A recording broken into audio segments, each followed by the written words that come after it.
In October, the National Investigation Agency arrested a 24-year-old man, Basit Siddiqui from Varanasi, for indoctrinating and radicalizing youth. Now, there is an oft-quoted Ian Fleming line from the James Bond movie Goldfinger. Once is happenstance, twice it's coincidence, three times it's enemy action. Mohammad Sharik suffered close to 45% burn injuries in a self-inflicted injury when the pressure cooker bomb went off prematurely. We'll get you that story. Also on India First, controversial Islamic preacher Zakir Naik, facing multiple cases of alleged money laundering and hate speeches aimed at creating enmity between communities and religions in India, is currently in Qatar to deliver lectures on Islam during the FIFA World Cup. We will get to the latest on that controversy. I'm Gaurav Sawant as always. Let's get started with the headlines on India First. Rally blitz in Gujarat. Prime Minister Narendra Modi, Rahul Gandhi and Arvind Kejriwal lead rallies in poll-bound Gujarat. Opposition targets Prime Minister Narendra Modi's video with a child reciting a poem wearing a BJP scarf.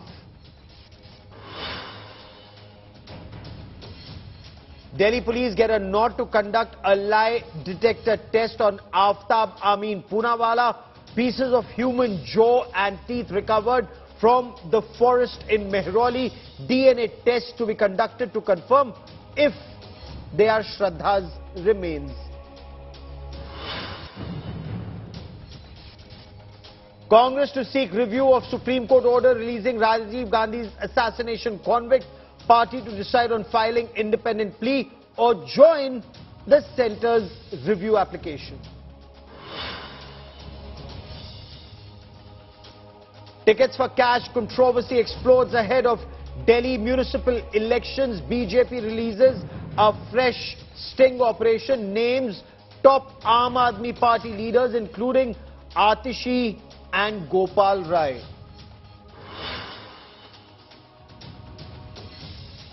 Hate-monger Indian fugitive Zakir Naik invited to Qatar FIFA World Cup event. The radical Islamist is wanted by the Enforcement Directorate and the National Investigation Agency in India. NIA gives sermons and he's giving sermons now in Doha.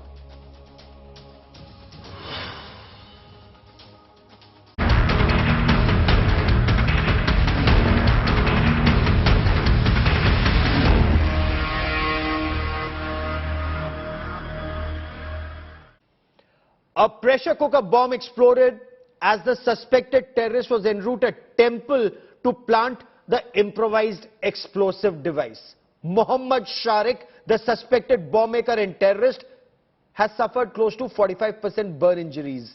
He had cradled the bomb in his lap. Like Islamic State terrorists, his picture with a pressure cooker bomb went viral, as did his picture in the hospital bed. But there is now a bigger concern for the police and the National Investigation Agency. First, it was Jamisha Mubin in Coimbatore and now Mohammad Sharik in Mangalore. Is there a bigger terror plot being unleashed to burn India?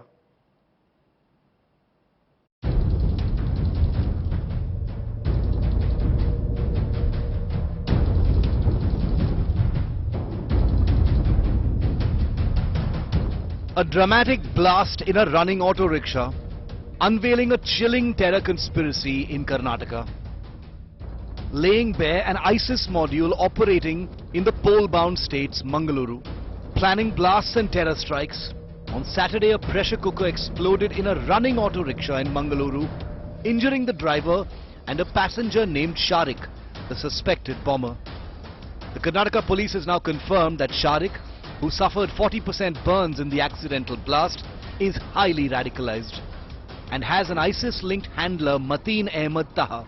The National Investigation Agency has now put a 3 lakh rupee bounty on Mateen, who's still at large. His acts has been inspired and influenced by some terrorist organization which is having global presence. So it is due to that, and he has tried to learn this manufacturing on his own itself. Sharik had even posed with the cooker bomb ahead of the inadvertent blast in the auto rickshaw. The bomber had faked several identities and used stolen Aadhaar cards in Mysuru, Coimbatore and Ooty. We have discovered that when our Commissioner of Police, Sashi Kumar, he went to the spot on 19th, then one Aadhaar card was found in the bag. The Aadhaar card was carrying the name of Premraj Hutgi, resident of Hubli Dharwad. But when we verified with Hubli Dharwad police, they told that there is he has vacated that place, and now right now Premraj Hutgi is working at Tumkur as a gangman in railway department. I personally spoke to Premraj Hutgi. The police found bomb-making materials, nuts, bolts from Shariq's hideouts. Searched the premise, they searched the house, and they have found a lot of explosive materials, whether it is sulfur, whether it is phosphorus, matchboxes, then nuts and bolts, circuits. So all sort of things we have found. Shariq is from Shivamoga district and is named in the killing of a Hindu activist Prem Singh in August. In 2020, he was arrested under the Unlawful Activities Prevention Act for pro-Taliban and pro-Lashkar-e-Taiba graffiti. Shariq's co-accused in a stabbing case had revealed Shariq's ISIS links and use of messaging apps and cryptocurrency. The Mangaluru auto blast is almost a rerun of the Coimbatore car blast recently, which killed suspected bomber Jamesha Mubin, who was allegedly out to target the Kota Ishwaran temple. Police believe that once Shariq recuperates from his injuries, his treatment will be very crucial, which might reveal many truths as well as the network, especially networks connecting Arafat as well as Mateen. It might also help them to understand who are the people who are financially backing them as well as radicalizing the youths. With you, journalist Shivamurthy Sagairaj, reporting for India Today, Mangaluru. Was the writing always on the wall, and is India walking into a terror minefield, eyes wide shut? Joining me on India First is Tariq Fateh. He's a columnist at the Toronto Sun and the author of The Tragic Illusion of an Islamic State. Also with me is Syed Abbas. He's a political analyst who joins us from Karnataka. But Tariq Fateh Saab, I want to begin by asking you, is India walking into a terror minefield, eyes wide shut? Are Muhammad Tariq and Jamisha Mubin just the tip of the iceberg? Are they perhaps just symptoms of a larger malaise? Well, you are correct in all three of your observations, but the one issue that most of the world is missing is that this is an ideological fight. This cannot be resolved by containing terrorist groups or people who have links to ISIS or Al-Qaeda. That's not the issue. The issue is that the fundamental nature of Islamist ideology, and when I say Islamist ideology, it is the mixing together of politics and Islam that has been the basis of the Muslim Brotherhood and the Jamaat-e-Islami for the last 50, 60 years. And today it is coming to fruition. So you will notice that wherever there is, especially in the Indian subcontinent, this notion that you are nothing except what is the Ummat or the Ummah, as they say, and everyone else is the kafir.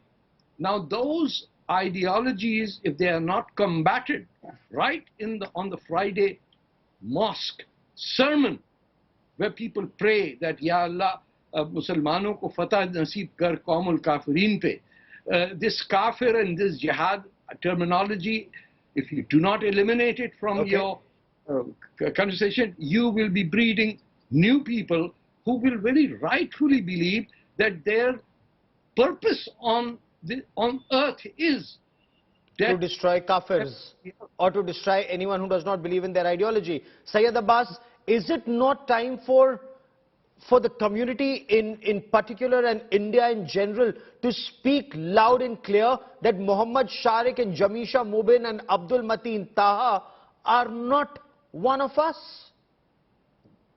Absolutely. Gaurav sir, firstly, thank you very much for having me on your show. And yes, let me tell you, every Indian Muslim, true to its blood, must come out and condemn this terrorist act Also, as a matter of fact, I'll tell you where I differ with Mr. Tariq Fateh very humbly, very respectfully. The fact of the matter, Mr. Tariq Fateh sees a certain element coming through. Let me tell you, sir, if you wish to be an eternal pessimist, I'm being optimist here. The words of the Allama Iqbal say it all.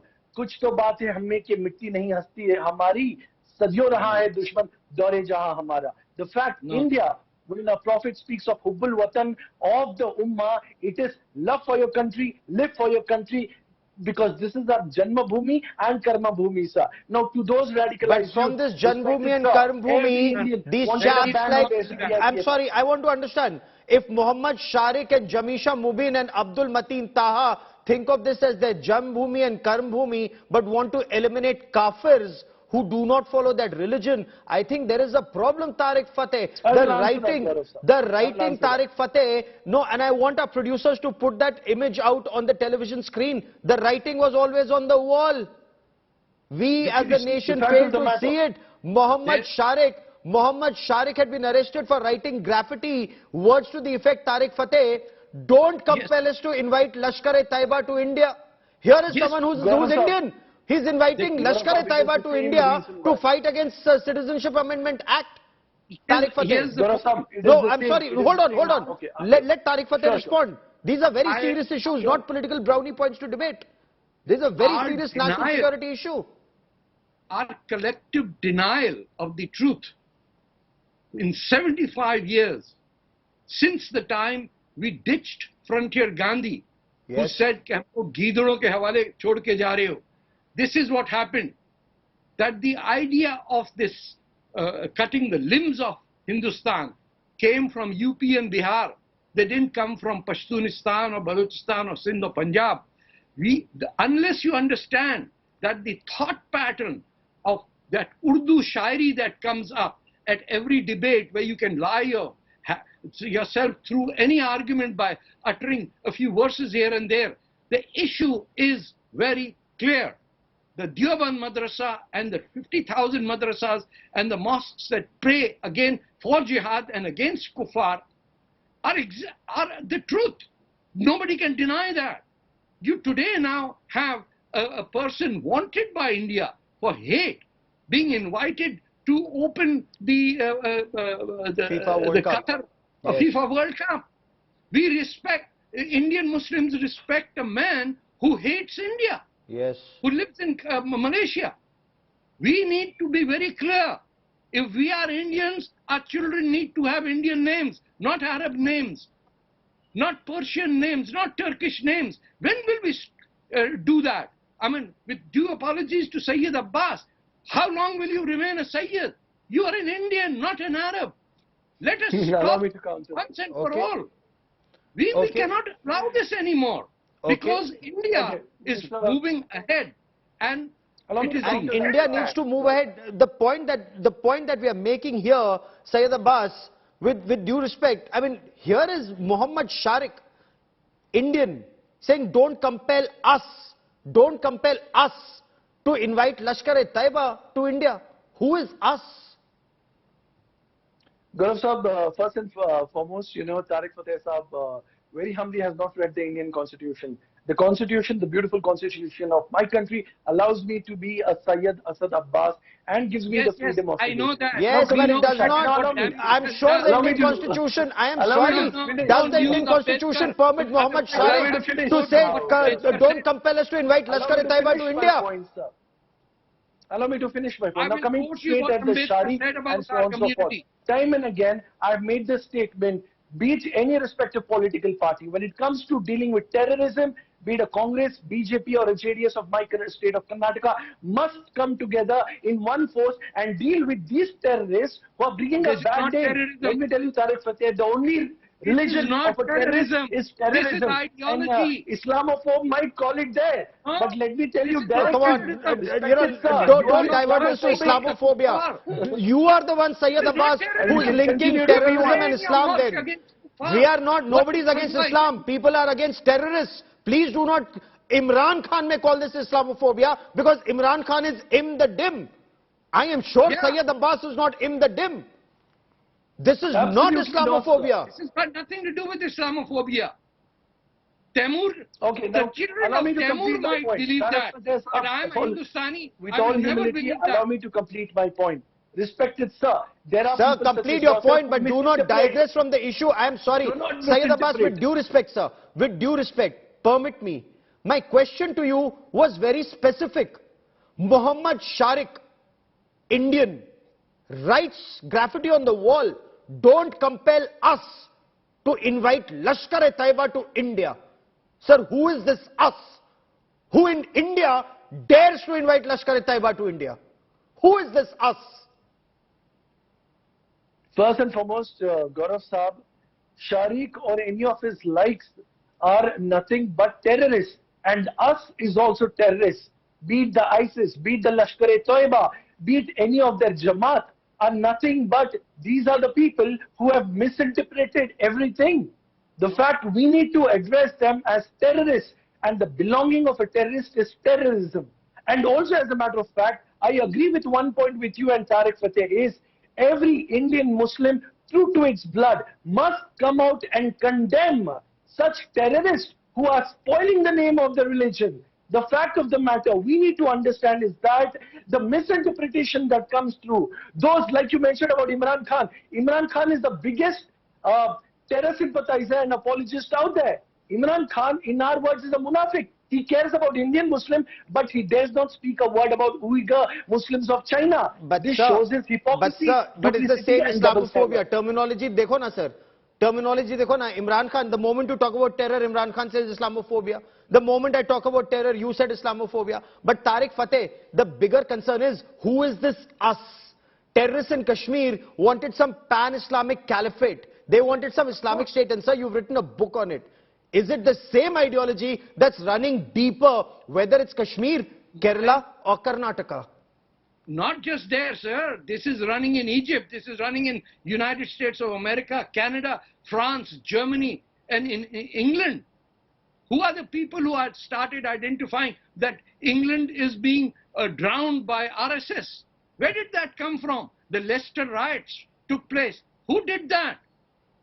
People are being fooled by this notion that we have to be against terrorism. But they will never accept the fact that we have to stop praying against the kuffar and ask for jihad when we go to pray on a Friday prayer.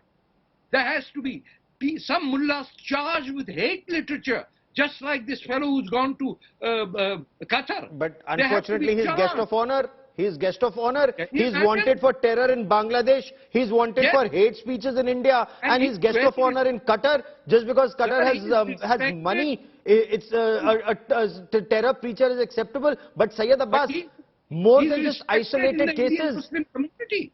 He is respected in the Indian Muslim More community. than isolated He's considered cases. Yes, a Gaurav, scholar. tell me. They call Imagine. him doctor.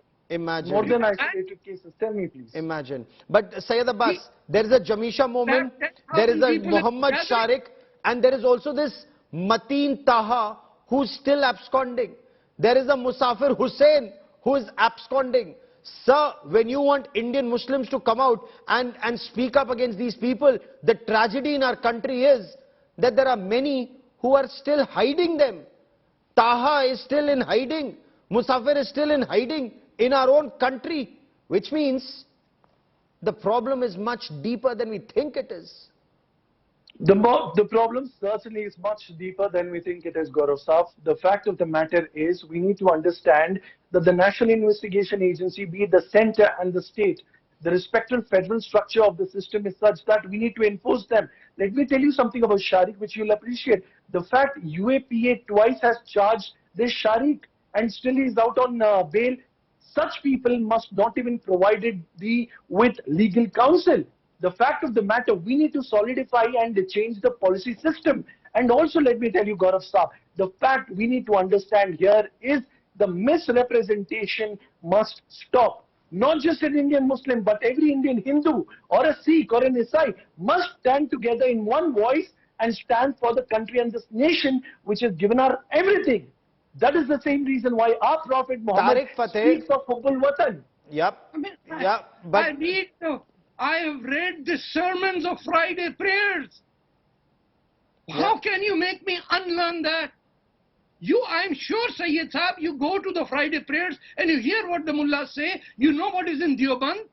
If it was for me, I'd take a tractor, a bulldozer and wipe out these But places. we need Okay, to okay, legally okay. proceed I will proceed answer. legally I as per law of the land. Allow me to answer. But Tariq I will Fateh, the That union fail- government that said fail cannot be Islamic State and Al-Qaeda ideology remain a threat. Sir, is this threat? It's not restricted just to the border state of Jammu and Kashmir. There is Maharashtra, Karnataka, Kerala, Tamil Nadu, Andhra Pradesh.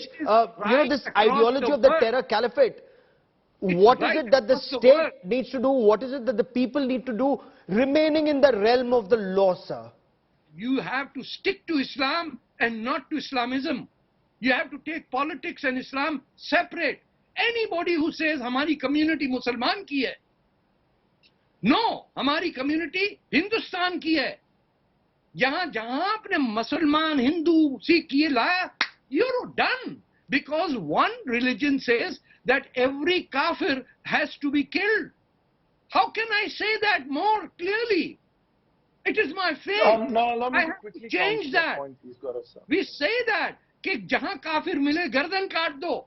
ये कब हम change करेंगे?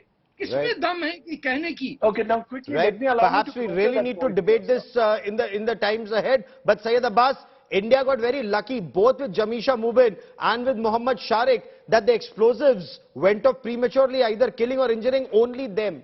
Otherwise, 2022 would have been a disastrous year. Massive terror strikes in temples had been planned in Tamil Nadu and Karnataka, sir. Well, let me tell you, temple is a beautiful place of faith, temple, gurudwara and mosque, and nobody can even intend to destroy it. The fact Tariq Fateh Saab mentioned about Friday prayers and sermons, respected sir, unlike you, I will not take a violent stand of bulldozing or tractor. That is the same line of terrorist, what you're trying to do. But I, true Indian, will report it to the police authorities. And let me tell you one thing, nothing being greater than an Indian, nothing greater than being Indian blood. Because this is the only land, the second largest Muslim population in the world, which allows us to preach and practice.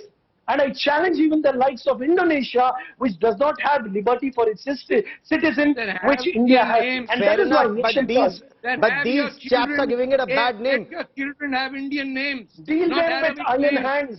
We will deal them Absolutely. But with Tariq iron Fateh hands. Saab, I want to quickly take one more point. Another terrorist arrested by the police. This time it was in Varanasi. It seems that each target is being very carefully chosen. Kashi, the target. Now, is this the work of some lone wolf, or is there a bigger planned conspiracy being passed off as multiple lone wolves attacked? Since you've written a book on the Islamic State, sir, are these lone wolves, or is somebody actually guiding such elements? Sir, these are lone wolves, but they are united in an ideology that is so secure in its foundation that at the time of our birth we start hating Hindus. And till our death we continue to believe that Hindu is the kafir. The word kafir has to be eliminated from the vocabulary of India. Okay. Jihad and kafir prohibited. Let it be in Pakistan or Bangladesh who want it to be separate. But Hindustan cannot allow the word kafir to be used. It should be determined that the word kafir is hate word. Let me take a step Okay. ahead Every and Muslim you might uses agree it to as a disagree, hate Gaurav word. Saab. Okay. Okay. Let Last me 10 agree seconds. to- Go ahead, sir. Gaurav Syed Saab, Abbas let Saab. me firstly, tell, directly to Tariq Fateh Saab. Let me tell you, Tariq Fateh Saab, as an Indian, let me tell you, my Hindu brother is a brother of faith. In Islam, Allah says, we are Rabbul Alameen. Fair and enough. Not just Rabbul No, he Point says made. God is I've Rabbul run out of time on Not this part you. of the show, No, but don't no lie. hate, Don't no lie. hate, and that's something, should be permitted to be preached. We'll track developments on the story very, very closely, because clearly, irrespective of who you are, what's your religion, it's India first in India. For joining me here, gentlemen, many thanks. I want to shift focus to the other big story we're tracking here. Controversial Islamic preacher Dr. Zakir Naik has been given a platform to preach Islam at the FIFA World Cup at Qatar. Now, this has led to a furor. Zakir Naik is a fugitive from law in India.